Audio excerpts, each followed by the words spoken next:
우리 다시 오래간만에 우리 창세기의 말씀으로 돌아왔습니다. 자, 하나님의 명령을 따라서 이제 야곱은 지금 삼촌 라반의 집을 떠나서 이제 조상의 땅으로 돌아가고 있습니다. 20년간 삼촌 라반의 집에서 일하다가 이제 조상의 자기의 원래 살아야 할 땅으로 돌아가고 있습니다. 약복나루에서 하나님을 만났고 이제 그 길을 계속 나아가는데 이제 저쪽에 야곱의 눈에 형 에서가 보입니다. 자, 에서는 400명을 거느리고 야곱을 향해 오고 있었습니다. 야곱은 심히 두려워했던 형 에서를 마침내 만났습니다. 자, 야곱은 에서에게 다가가면서 7번이나 땅에 엎드려서 절했다고 되어 있습니다. 창세기 33장 1절 말씀에 보면 7번이나 땅에 절했습니다. 자, 7번 절하는 것은 당시에 종주에 대한 봉신의 행위였다고 합니다. 그러니까 야곱은 에서를 지배자여 자신은 종처럼 여기면서 화해를 간구하는 몸짓을 보였습니다. 자, 그러자 에서가 어떻게 했습니까? 에서가 달려와 야곱을 끌어안고 입을 맞추었습니다. 에서는 진심으로 야곱을 동생으로 영접했습니다. 근데 여러분 이 장면이 지금 어떤 장면인가 하면요, 제가 중학교 때 우리 선생님 한 분이 계셨어요. 허동 선생님의 이름도 기억나네. 선생님이 이렇게 이렇게 수업 시간에 이렇게 좀 딴짓을 하거나 그러면은 야단을 치셨어요. 그래서 그날도 이제 이렇게 수업을 하는데 선생님이 너 이놈 너 나와 딱 그러는 거예요. 그래서 이제 그 친구가 나옵니다. 근데 선생님도 같이 따라 들어가요. 따라 들어가서 우리는 이제 생각을 하는 거죠. 이제 퍽 소리와 함께 이제 끔찍한 장면이 보여지겠구나 그러는데 막 달려가서 뽀뽀를 쫙 해주는 거예요. 그때 이제 우리들이 소름이 쫙 끼치는 거죠. 바로 그 장면인 것 같아요. 지금 잘못을 저질러서 지금 그 마음이 참 힘들어가지고 겨우 야복강가에서 하나님의 약속의 말씀을 다시 한번 확인하고 이제 고향 땅으로 돌아가는데 이제 에서가 나오는 거예요. 에서가.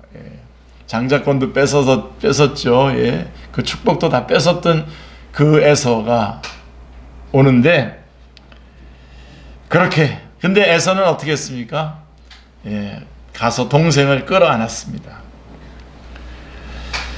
자, 둘은 누가 먼저 할 것 없이 함께 울었습니다. 울고 눈물과 함께 지난날의 모든 상한 감정들은 이제 형제애로 바꾸었습니다. 에서는 진심으로 야곱을 동생으로 영접한 거죠.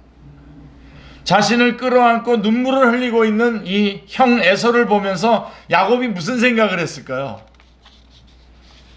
이야, 하나님 진짜 대단하시. 하나님의 역사하심이 기가 막히구나. 하나님이 형 에서의 마음을 이렇게 돌이키시다니 속으로 감탄하며 감격했을 것입니다. 이럴 때 있어요. 어떤 일들이 진행될 때 제가 마음속으로 정말 하나님 대단하시다. 엄청나시다. 자, 하나님이 도와주시니 20년 묵은 앙금이 일시에 해결되었습니다. 하나님은 사람이 생각할 수 없는 기가 막힌 방법으로 문제를 해결해 주시는 멋진 하나님이셨습니다. 할렐루야. 자, 두 형제가 껴안고 한바탕 울음을 운 후에 나누는 대화는 정말 은혜롭습니다. 33장 우리 5절로 11절에 보면 그 대화가 나오는데요. 여러분 창세기 전체에 은혜라고 하는 단어가 17번 나오는데요. 야곱이 에서를 만나는 이 장면에서 무려 5번이 나옵니다. 그것도 모두 다 야곱의 입에서 은혜라고 하는 말을 말하게 됩니다. 클라우스 베스터만이라고 하는 독일의 구약학자가 있는데요. 돌아가셨죠. 자, 이 말, 은혜라고 하는 말 속에 용서라는 의미가 포함되어 있기 때문이었다라고 말했습니다. 그래서 이 그 은혜 안에 그 용서가 있었기 때문에 이렇게 귀중하게 사용했다는 것이죠. 자, 은혜의 핵심은 은혜 안에 용서가 있다는 것입니다. 형 에서로부터 용서를 받은 야곱의 마음에는 은혜가 충만했습니다.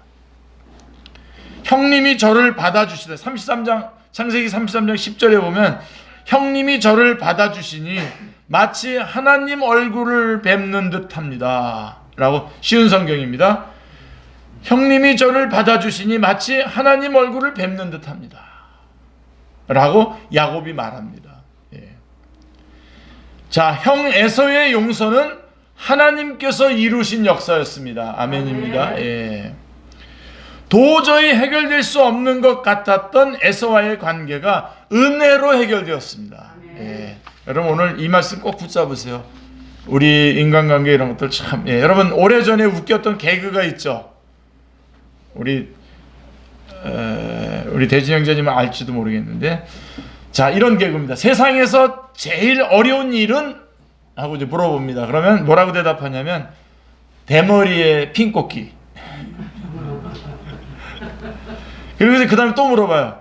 그보다 더 어려운 일은? 그러면 이제 그때 대답이 뭐냐면 인간관계. 이렇게 인간관계. 제일 어렵죠, 인간관계.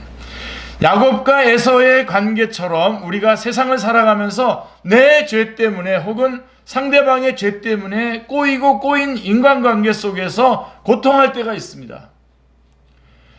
인간관계만 해결되면 만사가 해결될 것 같습니다. 자, 우리가 어떻게 대머리에 핀 꽂기보다도 더 힘든 인간관계를 해결할 수 있을까요? 야곱에게 베풀어 주셨던 하나님의 은혜가 우리에게 임하면 가능합니다. 아멘. 하나님의 은혜가 임하면 어떤 풀기 어려운 인간관계도 술술 풀리게 됩니다. 우리가 힘든 인간관계 속에서 고민하고 갈등하고 두려워할 것이 아니라 하나님의 은혜를 적극적으로 구해야 할 이유가 바로 여기에 있는 것입니다. 아멘. 20년 묵은 에서와의 인간관계 문제를 해결받은 야곱의 기분이 어떠했을까요? 세상의 모든 문제가 다 해결될 것 같았을 것입니다. 이제는 자기를 속이는 삼촌 라반도 없어요. 이제 자기를 두렵게 하는 에서도 없어요. 지금 이제 두 다리 쭉 뻗고 잘 수 있게 되었습니다. 자, 근데 여기서 이제 오늘 여러분에게 제가 꼭 도전하고 싶은 부분이 이 부분입니다. 자, 그래서 이제 이렇게 가벼운 마음이 됐잖아요. 그럼 가벼운 마음이 되었으면 가던 길을 계속 가야 됩니다. 평안한 마음이 생겼고 가벼운 마음이 생겼으면 가던 길을 계속 가야 됩니다. 그가 가야 될 목적지는 베델입니다. 베델까지 계속 가야 됩니다. 그런데 야곱은 세겜성 동쪽에 장막을 쳤습니다. 자, 베델은 세겜에서 한 4km 남쪽으로 한 약 4km만 내려가면 이르게 되는 곳이 바로 베델입니다. 그야말로 베델이 코앞에 있어요. 4km밖에 안 남았어요. 한 걸음만 더 나아가면 베델인데 야곱은 세겜에 멈춰 섰습니다. 더구나 야곱은 장막을 친 밭을 세겜의 아버지 하몰의 아들에게서 돈 100개를 주고 샀어요. 여러분, 밭을 샀다는 것은 그곳에 살겠다는 표시잖아요. 야곱은 그곳에 제단을 쌓고 이름을 엘렐로의 이스라엘이라고 이름을 지었습니다. 전능한 하나님은 이스라엘의 하나님이라고 하는 뜻입니다. 자, 야곱은 왜 베델을 코앞에 두고 세겜에 정착했을까요? 정확히 알 수는 없지만 33장 18절 말씀에 보면 이런 말씀이 있어요. 평안히 가나안 땅 세겜 성읍에 이르러 라고 하는 이 말씀을 볼 때에 그가 얻은 평안과 관련이 있음을 추측해 볼 수가 있습니다. 그는 은혜로 얻은 평안을 가지고 한 걸음 더 나가야 했습니다. 베델로 올라가서 자신의 서원을 지켜야 했습니다. 그러나 그는 자신이 얻은 평안에 안주했습니다. 자, 돌제단만 있을 뿐 척박한 베델보다는 제단은 없지만 풍요로운 세겜이 평안을 누리기에 더 좋았을 것 같아 보였던 것입니다. 뭐 제단이라는 것은 언제든 어디서든 세울 수 있다고 그는 생각을 했던 것이죠. 그래서 그는 세겜에다가 제단을 쌓았습니다. 그곳에서 하나님의 이름을 불렀습니다. 그러나 그는 그 후에 자신에게 어떤 엄청난 일이 벌어질지 상상도 하지 못했습니다. 그 일이 바로 34장에, 창세기 34장에 자세하게 기록되어 있습니다. 창세기 34장은 여러분 읽어보셨으면 알겠지만 읽는 것조차도 불편한 성경입니다. 34장은. 그렇지만 성경이 기록하고 있기 때문에 우리가 요약해서 살펴보면 이렇습니다. 야곱의 딸 디나가 세겜성에 사는 여자들을 보려고 산책에 나갔어요. 야곱의 12아들이 있고 그 다음에 딸이 하나 있는데 디나라고 하는 딸이 하나 있지 않습니까? 그래서 세겜성에 사는 여자들을 보려고 산책을 나갔어요. 히위 사람 하몰의 아들이며 그 땅의 추장인 세겜이 디나를 보고 끌고 가서 강간을 했습니다. 세겜은 디나에게 마음이 끌렸습니다. 그는 디나를 사랑했기 때문에 디나의 마음을 위로하였고 그래서 자기 아버지 하몰에게 가서 디나와 결혼시켜달라고 요청했습니다.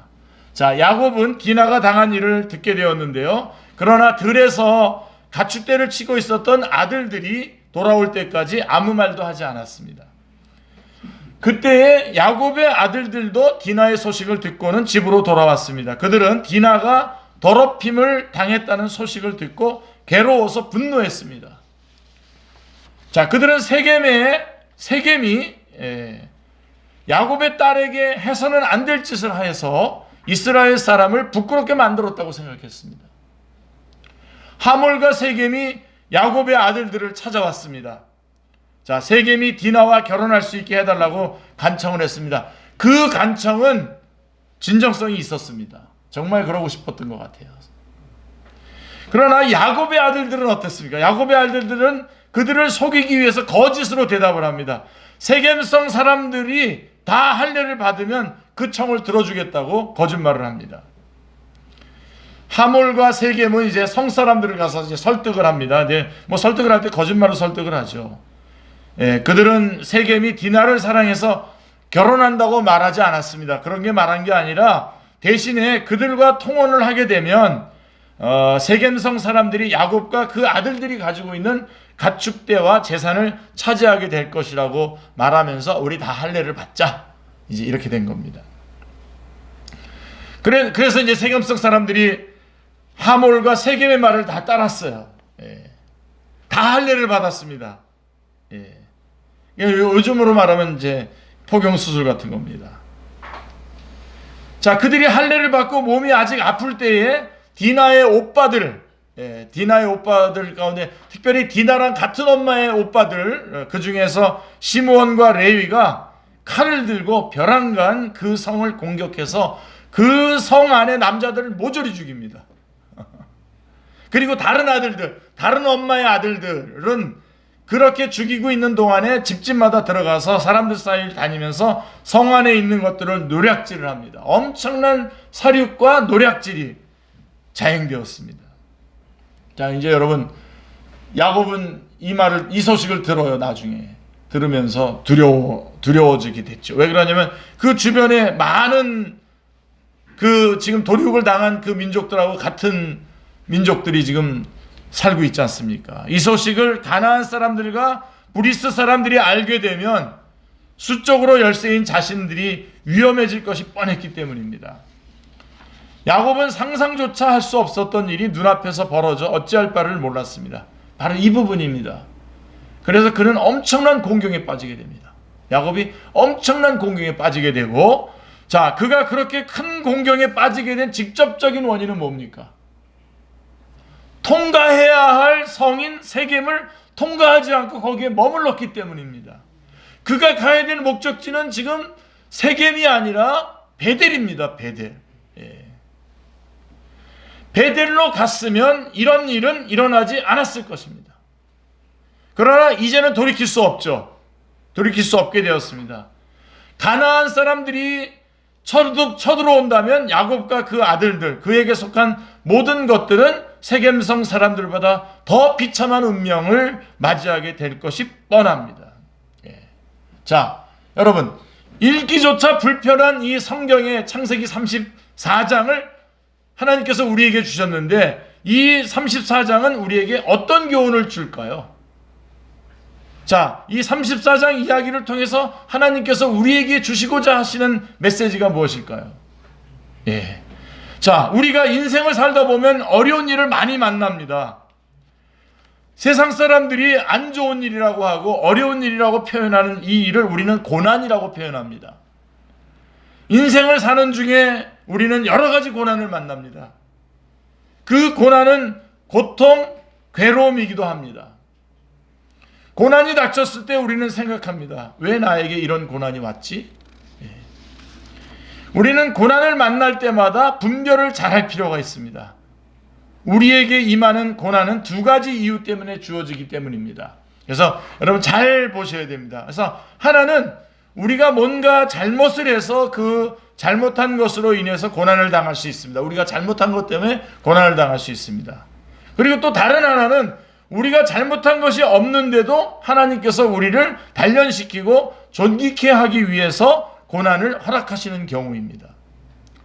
자, 고통스럽기는 둘 다 마찬가지입니다, 여러분. 고통스러운 건 정말 마찬가지입니다. 어떻게 되었든 고통은 참 어렵습니다.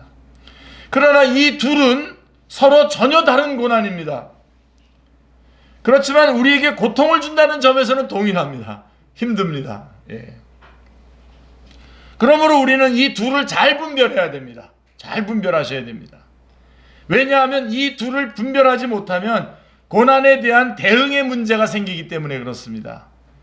고난의 원인을 혼동하면 바른 대응을 할 수가 없지 않습니까? 그렇죠?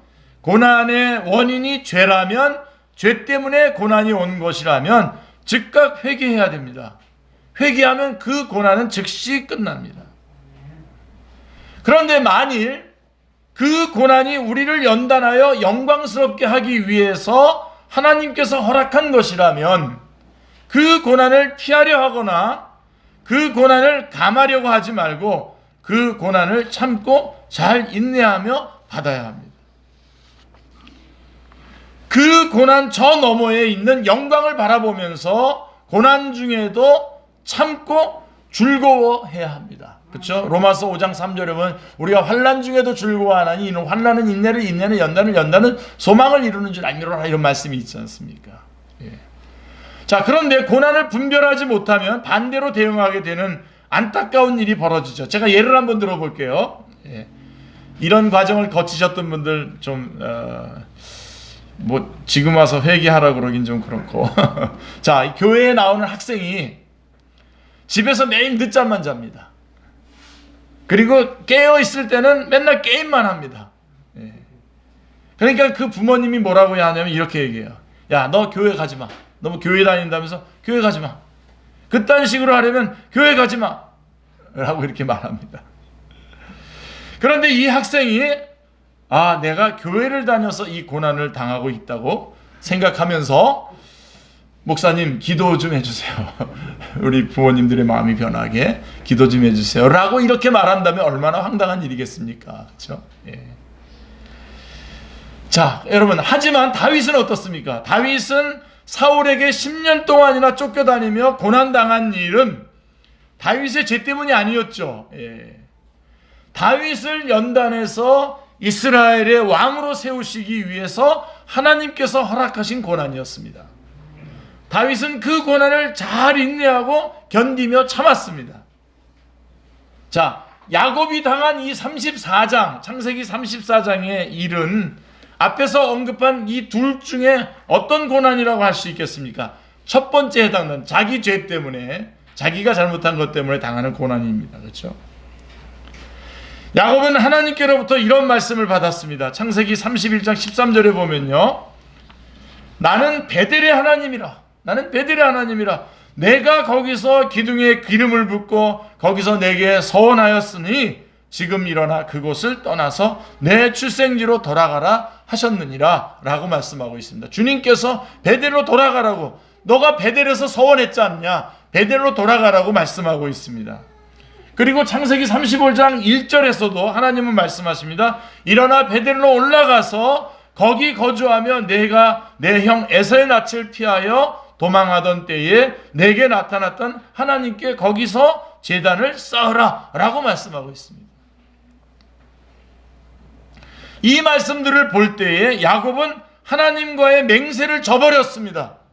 하나님께 서원했던 것을 저버린 겁니다. 베델까지 가지는 않고 그 근처에 머물렀습니다. 여러분한테 한번 적응해 보십시오. 베델까지는 가지 않고 그 근처에 머물렀어요. 하나님의 약속을 100% 지키려고 하지 않고 99%에 만족하면서 베델보다는 세겜에 머물렀던 것입니다. 세겜이 자신에게 유리할 것 같았기 때문입니다. 저는 여러분들이 스스로 질문하시길 바랍니다. 나는 정말 하나님 앞에 온전한 헌신을 하고 있는가? 지금 나의 세겜은 어디인가? 무엇인가? 나의 세겜은 무엇인가? 혹시 베델로까지 계속 진행해 가야 하는데 내가 중단에 서서 있는 건 아닌가? 그래서 이 야곱에게 바로 그런 디나 사건이 일어난 겁니다. 창세기 34장에 디나 사건이 일어났어요. 그래서 야곱은 이 디나 사건을 통해서 자신에게 당한 고난이 자신의 죄 때문인 것을 깨끗하게 깨닫고 인정을 합니다. 야, 앞에 좀 잘못했을 때 이거 참, 이런 거는 참 좋습니다. 그죠? 그래서 그는 자기 가족과 자기와 함께 사는 모든 사람들에게 말했습니다. 자, 창세기 35장 2절 3절에 보면 너희 중에 있는 이방 신상들을 버리고 자신을 정결하게 하고 너희들의 의복을 바꿔 입으라. 우리가 일어나 베델로 올라가자. 내 환난 날에 내게 응답하시며 내가 가는 길에서 나와 함께 하신 하나님께 내가 거기서 제단을 쌓으려 하노라 라고 말씀하고 있는 것입니다. 야곱은 세 가지를 명령했습니다. 자, 첫째로 이방 신상을 다 버려라. 그러니까 야곱과 그들은 그동안 하나님도 섬겼지만 이방도 섬긴 거예요. 우상도 섬기고 있었던 것입니다. 이게 무섭습니다, 여러분. 그래서 그 신상들을 버려라. 그러니까 이제는 우상들과 완전한 결별을 하고 하나님만 섬기자고 결단을 하는 것입니다. 그리고 두 번째가 뭐냐면 자신을 정결하게 하라고 했습니다. 하나님을 만나기 전에 자신을 깨끗하게 해야 합니다. 그리고 세 번째는 의복을 바꾸어 입으라라고 말씀하고 있습니다. 자, 옷을 바꾼다라고 하는 것은 새로운 삶의 방식을 추구하겠다는 의미입니다. 지금까지 살아오던 삶의 방식과는 결별하고 하나님만을 섬기는 새로운 삶을 살겠다고 하는 표시입니다. 옷을 바꿔 입는 것입니다. 그래서 이 세 가지 행위, 자, 이방 신상을 다 버리고 자신을 정결하게 하고 의복을 바꿔 입는 것을, 이 세 가지 행위를 한마디로 말하면 뭐라고 얘기하냐면 회개, 이것을 회개라고 합니다. 회개. 야곱의 말을 들은 사람들은 가지고 있던 우상들을 다 야곱에게 줬습니다. 귀에 걸고 있었던 귀걸이도 야곱에게 주었습니다. 야곱은 그것들을 세겜성에서 가까운 큰 나무 아래 파묻었습니다. 그것들과 함께 그들의 옛삶의 방식도 함께 다 같이 묻어버린 겁니다. 야곱과 식구들이 이렇게 회개했을 때 근처에 있는 성 사람들이 하나님을 두려워하여 야곱의 일행을 쫓아오지 못했습니다. 얼마든지 보복할 수 있는 그런 가까운 거리에 있었지만 하나님께서 이러한 회개의 모습 속에서 하나님을 두려워하게, 사람들로 하여금 하나님을 두려워하게 하고, 그래서 야곱의 일행에게 보복하지 못하도록, 쫓아오지 못하도록 하신 것입니다. 야곱은 무사히 베델에 이르렀고 그곳에 제단을 쌓고 그곳의 이름을 엘베델이라고, 베델의 하나님이라고 이름을 지었습니다. 엘이 하나님이란 뜻입니다. 야곱이 자기 형 에서를 피해 도망칠 때에 하나님께서 그곳에서 자기에게 나타나셨기 때문입니다. 세상에는 길이 많습니다, 여러분. 그러나 우리가 가야 할 길이 있고 가지 말아야 할 길이 있습니다. 땅이 있다고 해서 아무 땅에서나 살아서는 안 됩니다. 지나가야 할 땅이 있고 거주해야 할 땅이 있습니다. 자, 오늘 여러분에게 주시는 하나님의 말씀입니다. 자, 우리에게 가장 안전한 곳은 어디일까요? 우리에게 가장 안전한 곳은 어디일까요? 하나님께서 거하라고 한 땅이 가장 안전하고 복된 땅인데요. 하나님이 가라고 하신 길이 가장 안전한 길인데요. 자, 성경은 우리에게 예수님 안에 거하라고 합니다. 예수님 안에 거하라. 예. 여러분, 예수님 안이 가장 안전한 거처입니다. 근데 이 말씀은 어렵죠? 다시 말할게요. 예수님 안에 거하라고 하는 이 말은 우리가 말씀 안에 거하라고 하는 말씀입니다. 하나님의 말씀 안에 거하라 라고 하는 뜻입니다. 요한복음 15장 3절로 12절 말씀을 쭉 읽어보면 너희가 예수님 안에 거하라, 그리고 그것은 계명을 지키는 것이다 라고 말씀하고 있습니다. 그리고 이 말씀 안에 거한다라고 하는 말은 다시 또 좀 전개를 해보면 사랑 안에 거하라, 예수님의 사랑 안에 거하라 라고 하는 말 뜻입니다. 그래서 우리가 가장 안전한 자리가 어딘지 아십니까? 예수님 안에서 뜨겁게 서로 사랑하는 그 자리. 제일 안전한 자리입니다. 오늘 우리 성도님들이 말씀 안에서, 말씀을 잘 먹어야 돼서 말씀 읽기를 하셔야 됩니다. 성경 열심히 읽으셔야 됩니다. 성경을 열심히 읽으시고 그 말씀 안에 거할 때에 예수님의 사랑 안에 거할 수 있고, 그 예수님의 사랑으로 뜨겁게 영혼들을 사랑할 때에, 아끼고 섬기고 사랑해 줄 때에 거기가 가장 안전한 곳입니다. 주님이 원하시는 자리인 것입니다. 말씀 안에서 뜨겁게 사랑하는 것이 예수님 안에 거하는 것입니다. 거기가 가장 안전한 곳입니다. 아멘. 예. 우리 주님께서 가장 안전한 곳으로 우리를 인도해 주십니다. 자, 그런데 우리는 야곱처럼 거하지 말아야 할 곳에 둥지를 틀 때도 있습니다. 만일 그것으로 인해서 고난이 임한다면 우리도 야곱처럼 벌떡 일어나서 가야 합니다. 자, 베드로전서 4장에 보면요, 마무리해 보겠습니다. 우리가 그리스도인으로 고난을 받으면 그것은 하나님께 영광을 돌리는 것이라고 말씀하고 있습니다. 12절부터 14절, 16절부터 19절을 쭉 보시면 베드로, 오늘 여러분 저녁 때 잠자기 전까지 베드로전서 4장을 한번 읽어보시면 좋을 것 같습니다. 자, 그리스도의 이름으로 치욕을 당하면 복 있는 자라고 말씀하고 있습니다. 자, 그런데 우리 그리스도인들이 네 가지 것으로는 고난을 받지 말라고 성경은 말하고 있습니다. 베드로전서 4장 15절에 보면요, 이렇게 돼 있어요. 15절 우리 충현 형제님이 저하고 콤비가 잘 맞습니다. 자, 15절 다시 한번 올려주십시오. 살인, 도둑질, 악행, 남의 일을 간섭하는 것으로는 고난받지 말라는 겁니다. 예. 여러분, 살인, 도둑질, 악행은 다 알잖아요. 근데 이거 다른 사람의 일에 간섭하는 것으로는 고난받지 말라는 말씀이 좀 생소하죠. 예. 다른 사람의 일에 간섭하는 것은 남의 일에 내가 결정권을 행사하는 것이기에 그런 일을 하게 되면 여러 가지 고난을 당하게 되어 있습니다. 오늘 여러분 다 결심하십시오. 이것으로 인해서 고난당하지 않겠다. 남의 일, 다른 사람의 일에 간섭하는 것. 제가 사람을 좀 이렇게 구별하는 건 아니지만 좀 품위 있게 살아가시는 분들 보면 꼭 그 사람들의 가장 그분들의 가장 고매한 성품 중에 하나가 바로 이겁니다. 절대로 남의 일을 아주 소중하게 여겨요. 그리고 남의 일에 자기가 어떤 결정을 하려고 거기에 조금도 틈을 거기 들어가려고 하지 않아요. 정말 그런 것. 근데 사실 우리가 인간관계가 아까 대머리 머리 핀 꽂는 것보다도 더 어려운 일이 인간관계인데, 인간관계가 문제가 생기는데 그것이 바로 다 이것 때문에 생기는 겁니다. 예. 남의 일에 내가 결정권을 행사하려고 하는 것이죠. 그런 것 때문에는 고난당하지 말라는 겁니다. 예. 자, 여러분, 우리 인생에서 우리 창세기 34장을 거치지 않고 그냥 세겜에 머무르지 않고 디나 사건 일으키지 않고 그냥 바로 베델로 곧장 올라가는 은혜가 여러분 안에 있기를 주님의 이름으로 축원합니다. 지금 여러분들이 무슨 이유로 세겜에 머물러 있는지 모르지만 여러분 벌떡 일어나셔서 우상을 집어 던지고 회개하시고 새 옷을 갈아입고 마음을 바꾸고 새 옷을 갈아입고 주님께로 올라가셔야 됩니다.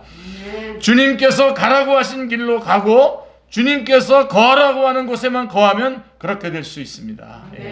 베델로 곧장 올라가는 은혜가 여러분 안에 있기를 주님의 이름으로 축원합니다. 그러나 혹시 34장과 같은 고난을 우리 인생 가운데서 만나면 야곱처럼 즉시 회개하고 베델로 올라가는 우리 모두가 되시기를 기도합니다. 첫사랑으로 돌아가시기를 바랍니다. 기도하겠습니다. 하나님 아버지, 오늘 말씀을 통해서 저희들로 하여금 세겜에 머무르지 않고 말고 계속해서 베델로 주님과 약속했던 서원을 지키는 그 자리로 나아갈 것을 주님께서 촉구해 주시오니 감사합니다. 하나님, 저희가 머무를 것은 예수 그리스도 안에 머무르는 것밖에 없음을 이 시간 주님 앞에 고백합니다. 말씀 안에 거하게 하여 주옵소서. 말씀을 읽고 묵상하고 연구하고 말씀을 가리키고 그대로 말씀대로 살아가는 말씀의 사람들, 예수님 안에 거하는 가장 안전한 곳에서 살아가는 주님의 종들이 다 되게 하여 주시옵소서. 말씀 안에서 뜨겁게 살아가는 가장 안전한 자리에서 주님의 나라 갈 때까지 계속해서 살아가는 우리 축제의 모든 식구들 다 되게 하여 주옵소서. 주 예수 그리스도의 이름으로 기도드리옵나이다. 아멘.